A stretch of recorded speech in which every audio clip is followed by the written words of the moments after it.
This is Michael Schellenberger reporting from Sao Paulo, Brazil.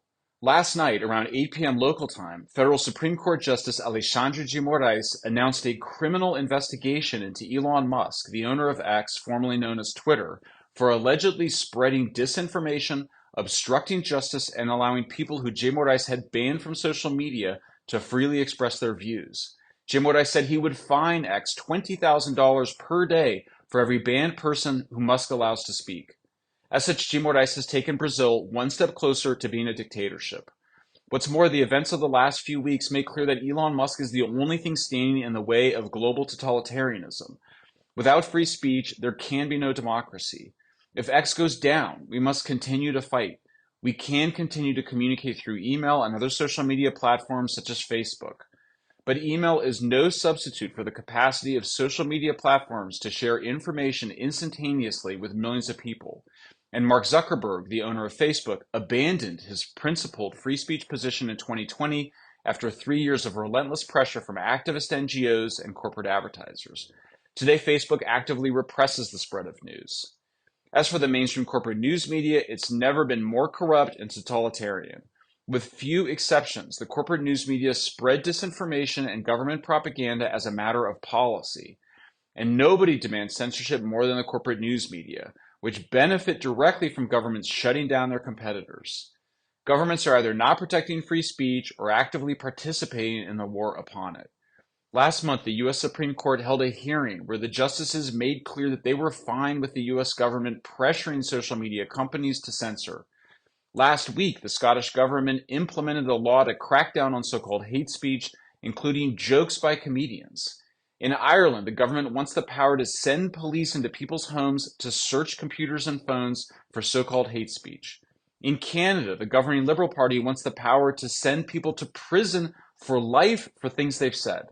And the European Union has empowered a tiny group of bureaucrats to decide what is true and false and engage in mass censorship. All of this is happening at the very same moment that my colleagues and I have revealed that government intelligence organizations are working through NGOs to interfere in elections by spreading disinformation about populist activists and political candidates. In other words, governments are demanding censorship in order to protect their ability to spread disinformation. Making matters worse, governments are directly financing corporate news media. The current Brazilian government is spending 30 times more than the previous government on media advertising in order to spread its disinformation. I never in my life thought I would live to see the rise of totalitarianism in Western countries. A powerful minority of educated elites around the world are demanding the censorship, persecution, and even incarceration of their political enemies. Naturally, they're doing so in the name of saving democracy. I am shocked and embarrassed that I used to call many of these totalitarians my friends and allies. The only explanation is that they're in the grip of mass psychosis after years of media propaganda and government disinformation, falsely claiming that populist political movements are undemocratic and a threat to democracy. The fact that the future of free speech rests upon the shoulders of a single individual is not something any of us should want. I do not think that this is a responsibility Elon Musk wants. He would be a far richer person had he never bought Twitter. He would also be living a far more peaceful life. After Musk bought Twitter, the Biden administration and the Democratic Party declared war on him and his companies. Various government agencies filed multiple frivolous lawsuits against him and his companies in ways very similar to the war that the Brazilian government is waging against X. What all of this reveals is that until Musk had bought Twitter, we really didn't have freedom of expression. The US government felt that it controlled both the corporate news media and social media companies.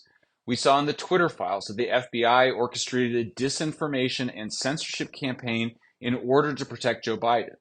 Starting with the Cyber Threat Intelligence League, operatives working for the US Department of Defense and the British Ministry of Defense sought to hide their censorship and their disinformation efforts as cybersecurity.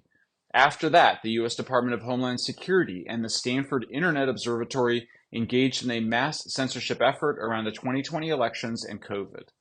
It is today clear that the intelligence and security agencies have been working together around the world to gain control over social media platforms in order to discredit, prosecute, and even incarcerate populist leaders. The evidence is now overwhelming that the FBI and Secret Service are covering up evidence related to the January 6, 2021 Capitol riot in Washington, D.C. And there's still much we do not know about the eerily similar riot in Brazil's capital on January 8, 2022. There's much we need to do to fight back. First, every